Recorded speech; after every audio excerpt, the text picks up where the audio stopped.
Segunda carta de San Pablo a los Corintios, capítulo 1. Pablo, apóstol de Jesucristo por la voluntad de Dios, y el hermano Timoteo, saludan a la iglesia de Dios que reside en Corinto, junto con todos los santos que viven en la provincia de Acaya. Llegue a ustedes la gracia y la paz que proceden de Dios, nuestro Padre, y del Señor Jesucristo.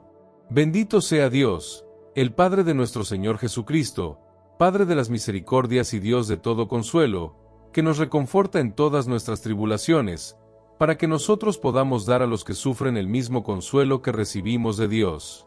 Porque así como participamos abundantemente de los sufrimientos de Cristo, también por medio de Cristo abunda nuestro consuelo.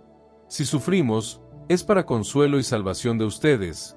Si somos consolados, también es para consuelo de ustedes, y esto les permite soportar con constancia los mismos sufrimientos que nosotros padecemos. Por eso, tenemos una esperanza bien fundada con respecto a ustedes, sabiendo que si comparten nuestras tribulaciones, también compartirán nuestro consuelo. Queremos, hermanos, que ustedes conozcan la tribulación que debimos sufrir en la provincia de Asia. La carga fue tan grande que no podíamos sobrellevarla, al extremo de pensar que estábamos a punto de perder la vida. Soportamos en nuestra propia carne una sentencia de muerte, y así aprendimos a no poner nuestra confianza en nosotros mismos, sino en Dios que resucita a los muertos. Él nos libró y nos librará de ese peligro mortal. Sí, esperamos que también nos librará en el futuro. Ustedes también nos ayudarán con su oración, y de esa manera, siendo muchos los que interceden por nosotros, también serán muchos los que darán gracias por el beneficio recibido. Este es para nosotros un motivo de orgullo, el testimonio que nos da nuestra conciencia de que siempre, y particularmente en relación con ustedes, nos hemos comportado con la santidad y la sinceridad que proceden de Dios, movidos, no por una sabiduría puramente humana, sino por la gracia de Dios. En efecto, nuestras cartas no son ambiguas, no hay en ellas más de lo que ustedes pueden leer y entender. Y espero que comprenderán plenamente, como ya lo han comprendido en parte, que en el día de nuestro Señor Jesús, podrán sentirse orgullosos de nosotros, como nosotros de ustedes. Convencido de esto, me propuse visitarlos primero a ustedes, para darles una nueva alegría, y de allí pasar a Macedonia. Después, a mi regreso de Macedonia, ustedes me ayudarían a proseguir mi viaje a Judea. Al proponerme esto, obré precipitadamente, o bien mis proyectos estaban fundados en motivos puramente humanos, de manera que yo digo al mismo tiempo sí y no. Les aseguro, por la fidelidad de Dios, que nuestro lenguaje con ustedes no es hoy sí y mañana no. Porque el Hijo de Dios, Jesucristo, el que nosotros hemos anunciado entre ustedes, tanto Silvano y Timoteo, como yo mismo, no fue sí y no, sino solamente sí. En efecto, todas las promesas de Dios encuentran su sí en Jesús, de manera que por él decimos amén a Dios, para gloria suya. Y es Dios el que nos reconforta en Cristo, a nosotros y a ustedes, el que nos ha ungido, el que también nos ha marcado con su sello y ha puesto en nuestros corazones las primicias del Espíritu. Pongo a Dios por testigo, y lo juro por mi propia vida, que si no volví a Corinto fue por consideración hacia ustedes. Porque no pretendemos imponer nuestro dominio sobre la fe de ustedes, ya que ustedes permanecen firmes en la fe, lo que queremos es aumentarles el gozo.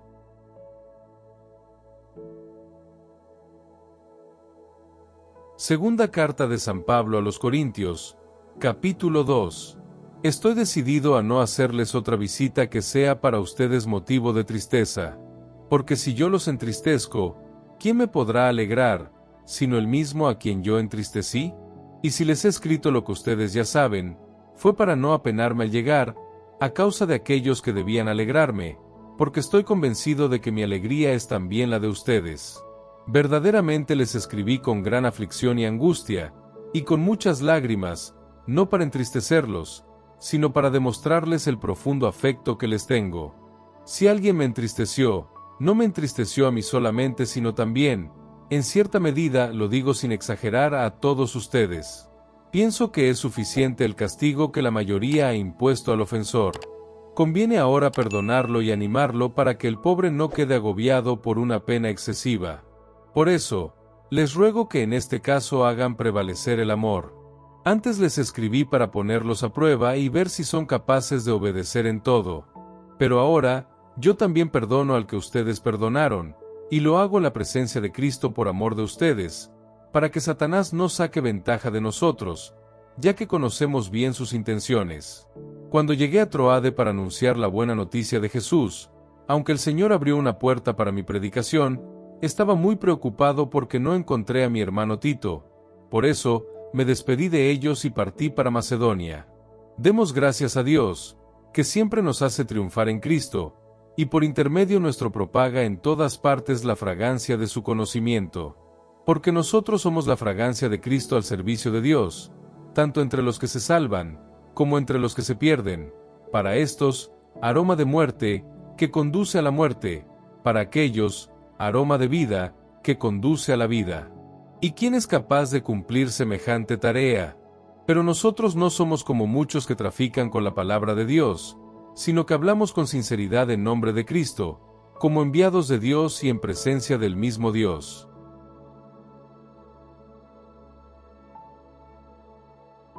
Segunda carta de San Pablo a los Corintios, capítulo 3. ¿Comenzamos nuevamente a recomendarnos a nosotros mismos? ¿Acaso tenemos que presentarles o recibir de ustedes cartas de recomendación, como hacen algunos? Ustedes mismos son nuestra carta, una carta escrita en nuestros corazones, conocida y leída por todos los hombres. Evidentemente ustedes son una carta que Cristo escribió por intermedio nuestro, no con tinta, sino con el Espíritu del Dios viviente, no en tablas de piedra, sino de carne, es decir, en los corazones. Es Cristo el que nos da esta seguridad delante de Dios, no porque podamos atribuirnos algo que venga de nosotros mismos, ya que toda nuestra capacidad viene de Dios. Él nos ha capacitado para que seamos los ministros de una nueva alianza, que no reside en la letra, sino en el Espíritu, porque la letra mata, pero el Espíritu da vida. Ahora bien, si el ministerio que lleva a la muerte grabado sobre piedras fue inaugurado con tanta gloria que los israelitas no podían fijar sus ojos en el rostro de Moisés, por el resplandor aunque pasajero de ese rostro, cuanto más glorioso será el ministerio del Espíritu. Y si el ministerio que llevaba a la condenación fue tan glorioso, ¿cuál no será la gloria del ministerio que conduce a la justicia? En realidad, aquello que fue glorioso bajo cierto aspecto ya no lo es más en comparación con esta gloria extraordinaria. Porque si lo que era transitorio se ha manifestado con tanta gloria, cuanto más glorioso será lo que es permanente. Animados con esta esperanza, nos comportamos con absoluta franqueza, y no como Moisés, que se cubría el rostro con un velo para impedir que los israelitas vieran el fin de un esplendor pasajero. Pero se les oscureció el entendimiento, y ese mismo velo permanece hasta el día de hoy en la lectura del Antiguo Testamento, porque es Cristo el que lo hace desaparecer. Sí, hasta el día de hoy aquel velo les cubre la inteligencia siempre que leen a Moisés. Pero al que se convierte al Señor, se le cae el velo. Porque el Señor es el Espíritu, y donde está el Espíritu del Señor, allí está la libertad. Nosotros, en cambio, con el rostro descubierto, reflejamos, como en un espejo, la gloria del Señor, y somos transfigurados a su propia imagen con un esplendor cada vez más glorioso, por la acción del Señor, que es Espíritu.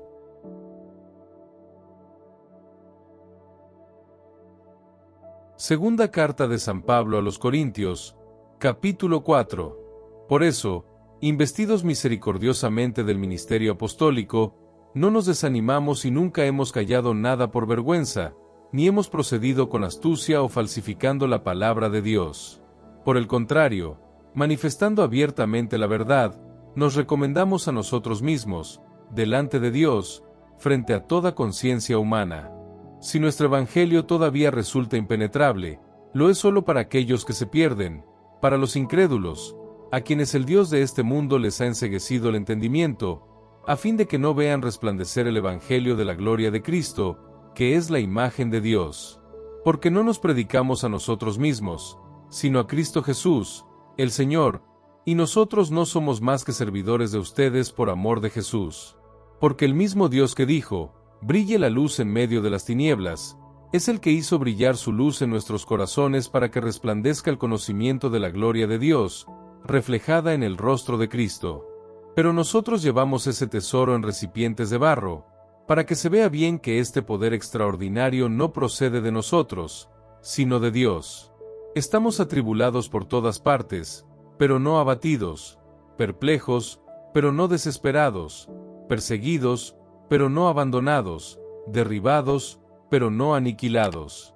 Siempre y a todas partes, llevamos en nuestro cuerpo los sufrimientos de la muerte de Jesús, para que también la vida de Jesús se manifieste en nuestro cuerpo. Y así aunque vivimos, estamos siempre enfrentando la muerte por causa de Jesús, para que también la vida de Jesús se manifieste en nuestra carne mortal.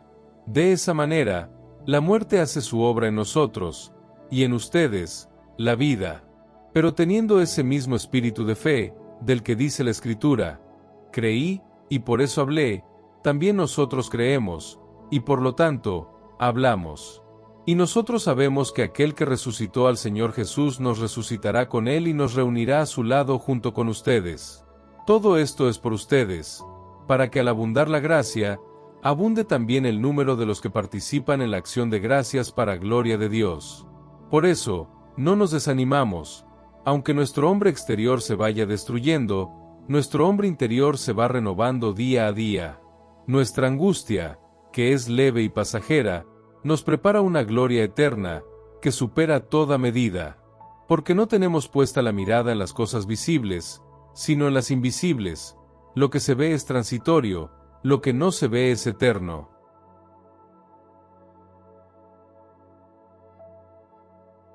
Segunda carta de San Pablo a los Corintios, capítulo 5. Nosotros sabemos, en efecto, que si esta tienda de campaña, nuestra morada terrenal, es destruida, tenemos una casa permanente en el cielo, no construida por el hombre, sino por Dios. Por eso, ahora gemimos deseando ardientemente revestirnos de aquella morada celestial, porque una vez que nos hayamos revestido de ella, ya no nos encontraremos desnudos. Mientras estamos en esta tienda de campaña, gemimos angustiosamente, porque no queremos ser desvestidos, sino revestirnos, a fin de que lo que es mortal sea absorbido por la vida. Y aquel que nos destinó para esto es el mismo Dios que nos dio las primicias del Espíritu. Por eso, nos sentimos plenamente seguros, sabiendo que habitar en este cuerpo es vivir en el exilio, lejos del Señor, porque nosotros caminamos en la fe y todavía no vemos claramente. Sí, nos sentimos plenamente seguros, y por eso, preferimos dejar este cuerpo para estar junto al Señor. En definitiva, sea que vivamos en este cuerpo o fuera de él, nuestro único deseo es agradarlo. Porque todos debemos comparecer ante el tribunal de Cristo, para que cada uno reciba, de acuerdo con sus obras buenas o malas, lo que mereció durante su vida mortal. Por lo tanto, compenetrados del temor del Señor, tratamos de persuadir a los hombres. Dios ya nos conoce plenamente, y espero que también ustedes nos conozcan de la misma manera. No pretendemos volver a recomendarnos delante de ustedes, solamente queremos darles un motivo para que se sientan orgullosos de nosotros y puedan responder a los que se glorían del exterior y no de lo que hay en el corazón. En efecto, si hemos procedido como insensatos, lo hicimos por Dios, y si somos razonables, es por ustedes. Porque el amor de Cristo nos apremia, al considerar que si uno solo murió por todos, entonces todos han muerto. Y Él murió por todos, a fin de que los que viven no vivan más para sí mismos, sino para aquel que murió y resucitó por ellos. Por eso nosotros, de ahora en adelante, ya no conocemos a nadie con criterios puramente humanos, y si conocimos a Cristo de esa manera, ya no lo conocemos más así. El que vive en Cristo es una nueva criatura, lo antiguo ha desaparecido, un ser nuevo se ha hecho presente. Y todo esto procede de Dios, que nos reconcilió con Él por intermedio de Cristo y nos confió el ministerio de la reconciliación. Porque es Dios el que estaba en Cristo, reconciliando al mundo consigo, no teniendo en cuenta los pecados de los hombres, y confiándonos la palabra de la reconciliación. Nosotros somos, entonces, embajadores de Cristo, y es Dios el que exhorta a los hombres por intermedio nuestro. Por eso, les suplicamos en nombre de Cristo, déjense reconciliar con Dios. A aquel que no conoció el pecado, Dios lo identificó con el pecado en favor nuestro, a fin de que nosotros seamos justificados por él.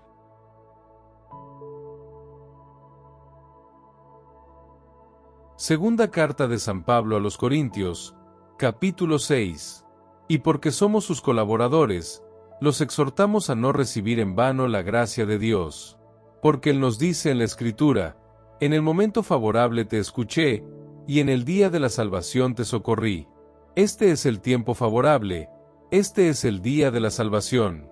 En cuanto a nosotros, no damos a nadie ninguna ocasión de escándalo, para que no se desprestigie nuestro ministerio. Al contrario, siempre nos comportamos como corresponde a ministros de Dios, con una gran constancia, en las tribulaciones, en las adversidades, en las angustias, al soportar los golpes, en la cárcel, en las revueltas, en las fatigas, en la falta de sueño, en el hambre. Nosotros obramos con integridad, con inteligencia, con paciencia, con benignidad, con docilidad al Espíritu Santo, con un amor sincero, con la palabra de verdad, con el poder de Dios, usando las armas ofensivas y defensivas de la justicia, sea que nos encontremos en la gloria, o que estemos humillados, que gocemos de buena o de mala fama, que seamos considerados como impostores, cuando en realidad somos sinceros, como desconocidos, cuando nos conocen muy bien, como moribundos, cuando estamos llenos de vida, como castigados, aunque estamos ilesos, como tristes, aunque estamos siempre alegres, como pobres, aunque enriquecemos a muchos, como gente que no tiene nada, aunque lo poseemos todo. Les hemos hablado, Corintios, con toda franqueza y hemos abierto completamente nuestro corazón. En él hay cabida para todos ustedes. En cambio, en el de ustedes no la hay para nosotros. Yo deseo que me paguen con la misma moneda. Les hablo como a mis propios hijos. También ustedes sabrán su corazón. No tengan relaciones indebidas con los que no creen. Porque, ¿qué tienen en común la justicia con la iniquidad, o la luz con las tinieblas? ¿Qué entendimiento puede haber entre Cristo y Belial? ¿O qué unión entre el creyente y el que no cree? ¿Qué acuerdo entre el templo de Dios y los ídolos? Porque nosotros somos el templo del Dios viviente, como lo dijo el mismo Dios: yo habitaré y caminaré en medio de ellos, seré su Dios y ellos serán mi pueblo. Por eso, salgan de en medio de esa gente y pónganse aparte, dice el Señor. No toquen nada impuro, y yo los recibiré. Y seré para ustedes un padre, y ustedes serán mis hijos y mis hijas, dice el Señor Todopoderoso.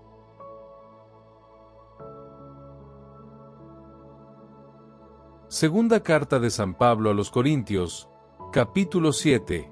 Ya que poseemos estas promesas, queridos hermanos, purifiquémonos de todo lo que mancha el cuerpo o el espíritu, llevando a término la obra de nuestra santificación en el temor de Dios. Háganme un lugar en sus corazones. Nosotros no hemos perjudicado ni arruinado ni explotado a nadie. No digo esto para condenarlos. Como ya les dije, ustedes están en mi corazón, unidos en la vida y en la muerte. Yo siempre les hablo con toda franqueza y tengo sobrados motivos para gloriarme de ustedes. Esto me llena de consuelo y me da una inmensa alegría en medio de todas las tribulaciones. Cuando llegamos a Macedonia, no tuvimos descanso. De todas partes nos acosaban las tribulaciones, luchas por fuera y temores por dentro. Pero Dios, que consuela a los afligidos, nos consoló con la llegada de Tito, y no solo con su llegada, sino también con el consuelo que ustedes le prodigaron. Él nos habló del profundo afecto, del dolor y de la preocupación que ustedes sienten por mí, con lo cual me alegré más todavía. Porque, si bien es verdad que los entristecí con mi carta, no me lamento de haberlo hecho. Si antes lo lamenté al saber que aquella carta, aunque solo fuera momentáneamente, los entristeció, ahora me regocijo, no porque ustedes se hayan puesto tristes, sino porque esa tristeza fue motivo de arrepentimiento. Ustedes, en efecto, han experimentado la tristeza que proviene de Dios, de manera que nosotros no les hemos hecho ningún daño. Esa tristeza produce un arrepentimiento que lleva a la salvación y no se debe lamentar. En cambio, la tristeza del mundo produce la muerte. Fíjense bien lo que ha producido en ustedes la tristeza que proviene de Dios. ¡Cuánta solicitud! ¿Qué digo? ¡Cuántas excusas! ¡Qué indignación! ¡Qué temor! ¡Cuántos deseos ardientes! ¡Qué preocupación! ¡Qué castigo ejemplar! De todas las maneras posibles, ustedes han demostrado que son inocentes en este asunto. En realidad, yo no les escribí a causa del ofensor, ni siquiera a causa del ofendido, sino para que se ponga de manifiesto, delante de Dios, la solicitud que ustedes tienen por nosotros. Esto nos ha servido de consuelo, y a este consuelo personal, se agregó una alegría mucho mayor todavía, la de ver el gozo de Tito, después que fue tranquilizado por ustedes.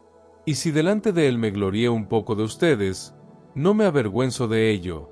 Todo lo contrario, de la misma manera que siempre les he dicho la verdad, también en esta ocasión se comprobó que era legítimo el orgullo que sentí por ustedes delante de Tito.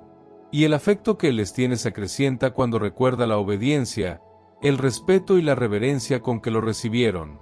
Por eso me alegro de poder confiar plenamente en ustedes.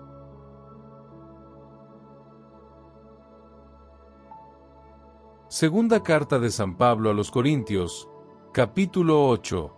Ahora, hermanos, queremos informarles acerca de la gracia que Dios ha concedido a las iglesias de Macedonia. Porque, a pesar de las grandes tribulaciones con que fueron probadas, la abundancia de su gozo y su extrema pobreza han desbordado en tesoros de generosidad. Puedo asegurarles que ellos estaban dispuestos a dar según sus posibilidades y más todavía, por propia iniciativa, nos pidieron, con viva insistencia, que les permitiéramos participar de este servicio en favor de los hermanos de Jerusalén. Y superando nuestras esperanzas, ellos se entregaron, en primer lugar al Señor, y luego a nosotros, por la voluntad de Dios. Por eso, hemos rogado a Tito que lleve a feliz término entre ustedes esta obra de generosidad, de la misma manera que la había comenzado. Y ya que ustedes se distinguen en todo, en fe, en elocuencia, en ciencia, en toda clase de solicitud por los demás, y en el amor que nosotros les hemos comunicado, espero que también se distingan en generosidad. Esta no es una orden, solamente quiero que manifiesten la sinceridad de su amor, mediante la solicitud por los demás. Ya conocen la generosidad de nuestro Señor Jesucristo que, siendo rico, se hizo pobre por nosotros, a fin de enriquecernos con su pobreza. Por eso, quiero darles un consejo que les será provechoso, ya que ustedes, el año pasado, fueron los primeros, no solo en emprender esta obra, sino también en decidir su realización. Llévenla ahora a término, para que los hechos respondan, según las posibilidades de cada uno, a la decisión de la voluntad. Porque cuando existe esa decisión, a uno se lo acepta con lo que tiene y no se hace cuestión de lo que no tiene. No se trata de que ustedes sufran necesidad para que otros vivan en la abundancia, sino de que haya igualdad. En el caso presente, la abundancia de ustedes suple la necesidad de ellos, para que un día, la abundancia de ellos supla la necesidad de ustedes. Así habrá igualdad, de acuerdo con lo que dice la Escritura: el que había recogido mucho no tuvo de sobra, y el que había recogido poco no sufrió escasez. Doy gracias a Dios, porque ha puesto en el corazón de Tito la misma solicitud que yo tengo por ustedes. Él, no solamente respondió a mi llamado, sino que, con más solicitud que nunca y por propia iniciativa, ha decidido ir a verlos. Con él les enviamos al hermano que ha merecido el elogio de todas las iglesias, por el servicio que ha prestado al Evangelio. Además, él ha sido designado por las iglesias como nuestro compañero de viaje en esta obra de generosidad, a la cual nos consagramos para gloria del Señor y como prueba de nuestra buena voluntad. Nuestra intención es evitar toda crítica con respecto a la abundante colecta que tenemos a nuestro cuidado, procurando hacer lo que está bien, no solamente delante de Dios, sino también delante de los hombres.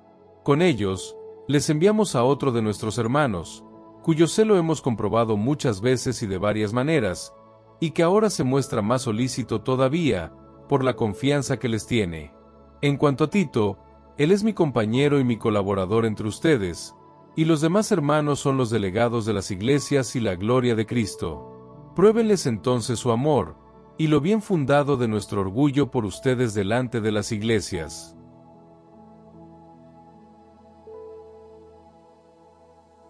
Segunda carta de San Pablo a los Corintios, capítulo 9.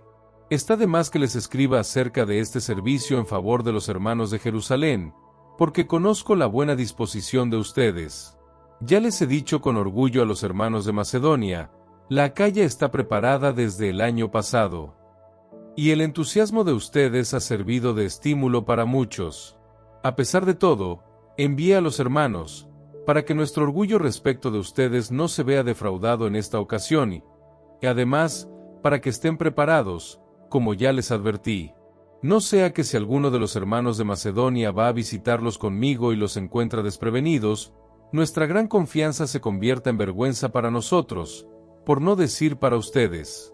Por esta razón, creí necesario rogar a los hermanos que se me adelantaran, para ir organizando con tiempo esa obra buena que ustedes habían prometido, de manera que aparezca como una muestra de generosidad y no de mezquindad. Sepan que el que siembra mezquinamente, tendrá una cosecha muy pobre. En cambio, el que siembra con generosidad, cosechará abundantemente. Que cada uno dé conforme a lo que ha resuelto en su corazón, no de mala gana o por la fuerza, porque Dios ama al que da con alegría. Por otra parte, Dios tiene poder para colmarlos de todos sus dones, a fin de que siempre tengan lo que les hace falta, y aún les sobre para hacer toda clase de buenas obras. Como dice la Escritura, el justo ha prodigado sus bienes, dio a los pobres y su justicia permanece eternamente. El que da al agricultor la semilla y el pan que lo alimenta, también les dará a ustedes la semilla en abundancia, y hará crecer los frutos de su justicia. Así, serán colmados de riquezas y podrán dar con toda generosidad. Y esa generosidad, por intermedio nuestro, se transformará en acciones de gracias a Dios. Porque este servicio sagrado, no solo satisface las necesidades de los santos, sino que también es una fuente abundante de acciones de gracias a Dios. En efecto, al comprobar el verdadero carácter de la ayuda que ustedes les prestan, ellos glorificarán a Dios por la obediencia con que ustedes confiesan la buena noticia de Cristo y por la generosidad con que están unidos a ellos y a todos. Y la oración que ellos harán por ustedes pondrá de manifiesto el cariño que les profesan, a causa de la gracia sobreabundante que Dios derramó sobre ustedes. Demos gracias a Dios por su don inefable.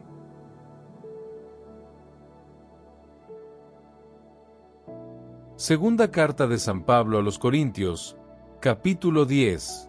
Yo mismo los exhorto por la mansedumbre y la benevolencia de Cristo.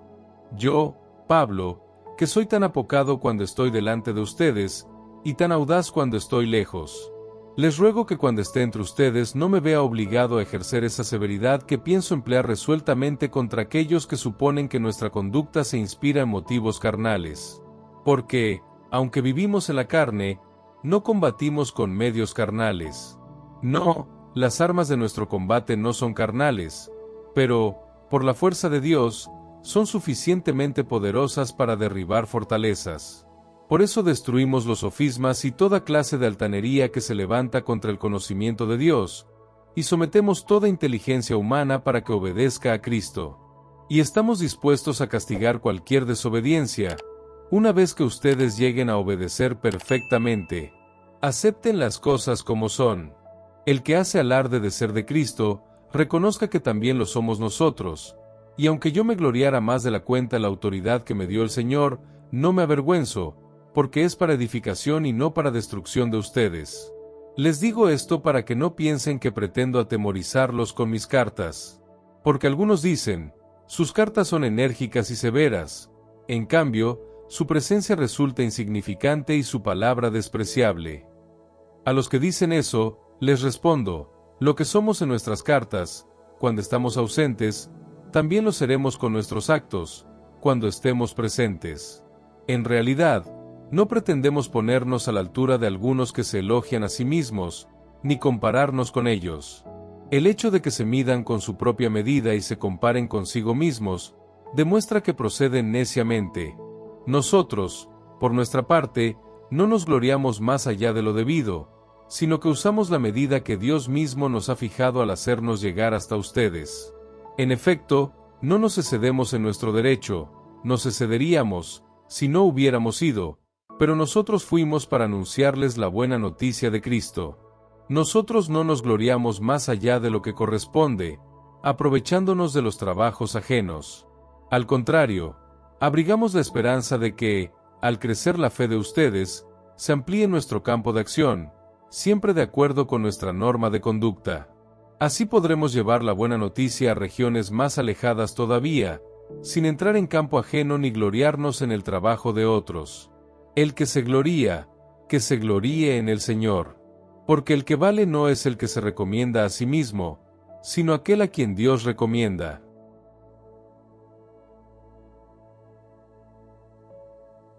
Segunda carta de San Pablo a los Corintios, capítulo 11. Ojalá quisieran tolerar un poco de locura de mi parte. De hecho, ya me toleran. Yo estoy celoso de ustedes con el celo de Dios, porque los he unido al único esposo, Cristo, para presentarlos a Él como una virgen pura.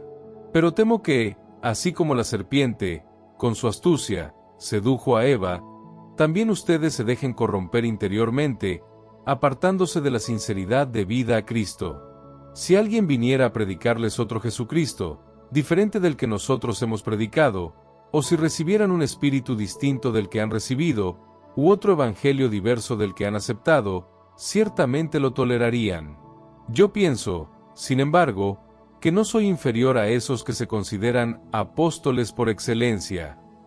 Porque, aunque no soy más que un profano en cuanto a la elocuencia, no lo soy en cuanto al conocimiento, y esto lo he demostrado en todo y delante de todos. ¿Acaso procedí mal al anunciarles gratuitamente la buena noticia de Dios, humillándome a mí mismo para elevarlos a ustedes? Yo he despojado a otras iglesias, aceptando su ayuda, para poder servirlos a ustedes. Y cuando estaba entre ustedes, aunque me encontré necesitado, no fui gravoso para nadie, porque los hermanos que habían venido de Macedonia me proveyeron de lo que necesitaba. Siempre evité serles una carga, y así lo haré siempre. Les aseguro por la verdad de Cristo que reside en mí, que yo no quiero perder este motivo de orgullo en la región de Acaya. ¿Será acaso porque no los amo? Dios lo sabe. Y lo que hago, lo seguiré haciendo, para quitar todo pretexto a los que buscan una ocasión de gloriarse por los mismos motivos que nos gloriamos nosotros. Estos son falsos apóstoles, que proceden engañosamente, haciéndose pasar por apóstoles de Cristo. Su táctica no debe sorprendernos, porque el mismo Satanás se disfraza de ángel de luz. No es de extrañar, entonces, que sus servidores se disfracen de servidores de la justicia. Pero su fin será digno de sus obras. Les vuelvo a repetir, que nadie me tome por insensato, y si me toma por tal, que me permita, a mi vez, gloriarme un poco. Lo que voy a decir ahora no lo diré movido por el Señor, sino como si fuera un necio, con la seguridad de que también yo tengo de que gloriarme. Ya que tantos otros se glorían según la carne, yo también voy a gloriarme. ¿Con qué gusto soportan a los necios, ustedes que se tienen por tan sensatos? Toleran que los esclavicen, que los exploten, que les roben, que los traten con prepotencia, que los abofeteen. Dicen que hemos sido demasiado débiles. Lo admito para mi vergüenza. Pero de lo mismo que otros se jactan y ahora hablo como un necio, también yo me puedo jactar. ¿Ellos son hebreos? Yo también lo soy. ¿Son israelitas? Yo también. ¿Son descendientes de Abraham? Yo también. ¿Son ministros de Cristo? Vuelvo a hablar como un necio. Yo lo soy más que ellos. Mucho más por los trabajos, mucho más por las veces que estuve prisionero, muchísimo más por los golpes que recibí. Con frecuencia estuve al borde de la muerte. 5 veces fui azotado por los judíos con los 39 golpes. 3 veces fui flagelado. 1 vez fui apedreado. 3 veces naufragué, y pasé un día y una noche en medio del mar. En mis innumerables viajes, pasé peligros en los ríos, peligros de asaltantes, peligros de parte de mis compatriotas, peligros de parte de los extranjeros, peligros en la ciudad, peligros en lugares despoblados, peligros en el mar, peligros de parte de los falsos hermanos, cansancio y hastío, muchas noches en vela, hambre y sed, frecuentes ayunos, frío y desnudez. Y dejando de lado otras cosas, está mi preocupación cotidiana, el cuidado de todas las iglesias. ¿Quién es débil, sin que yo me sienta débil? ¿Quién está a punto de caer, sin que yo me sienta como sobre ascuas? Si hay que gloriarse de algo, yo me gloriaré de mi debilidad. Dios, el Padre del Señor Jesús, bendito sea eternamente, sabe que no miento. En Damasco, el etnarca del rey Aretas hizo custodiar la ciudad para apoderarse de mí, y tuvieron que bajarme por una ventana de la muralla, metido en una canasta, así escapé de sus manos.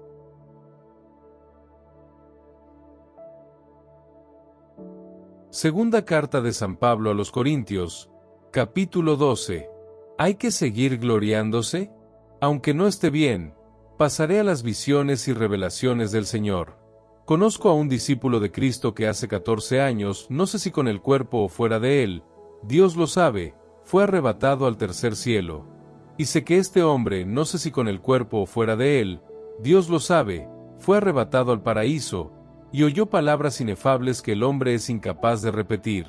De ese hombre podría jactarme, pero en cuanto a mí, solo me glorío de mis debilidades.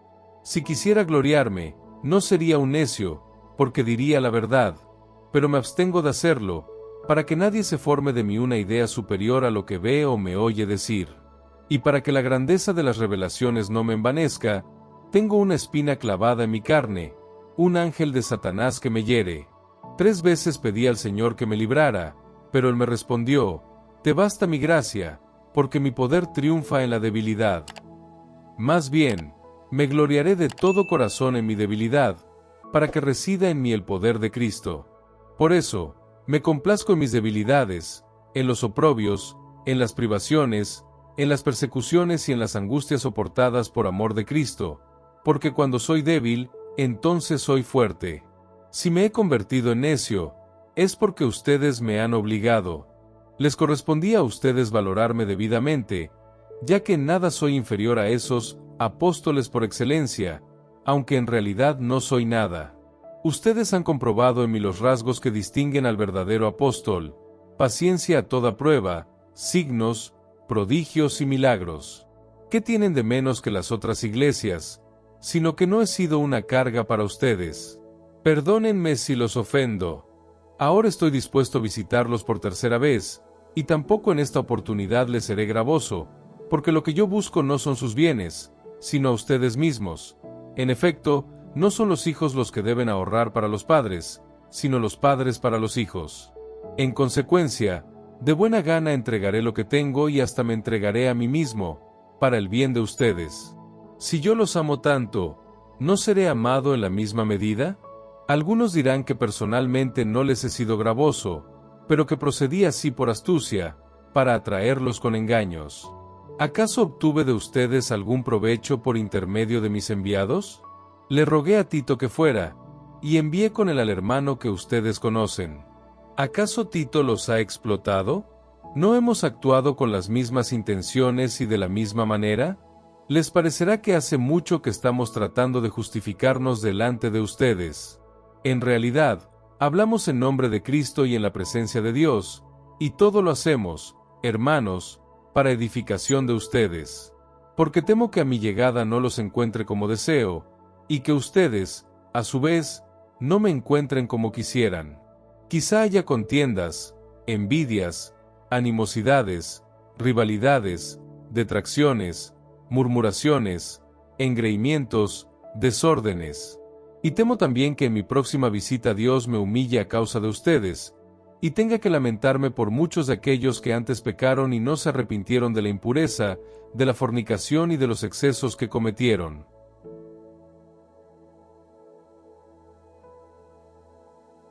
Segunda carta de San Pablo a los Corintios, capítulo 13. Iré a visitarlos por tercera vez. Toda cuestión debe decidirse por la declaración de 2 o 3 testigos. Ahora que estoy ausente, les repito la advertencia que les hice en mi segunda visita. Cuando vuelva, seré implacable con los que pecaron y también con todos los demás. Esta será la prueba que ustedes buscan de que es Cristo el que habla por medio de mí. Él no se muestra débil con ustedes, sino que ejerce su poder en ustedes. Es cierto que Él fue crucificado en razón de su debilidad, pero vive por el poder de Dios. Así también, Nosotros participamos de su debilidad, pero viviremos con él por la fuerza de Dios, para actuar entre ustedes. Examínense para comprobar si están en la verdadera fe. Pónganse a prueba seriamente.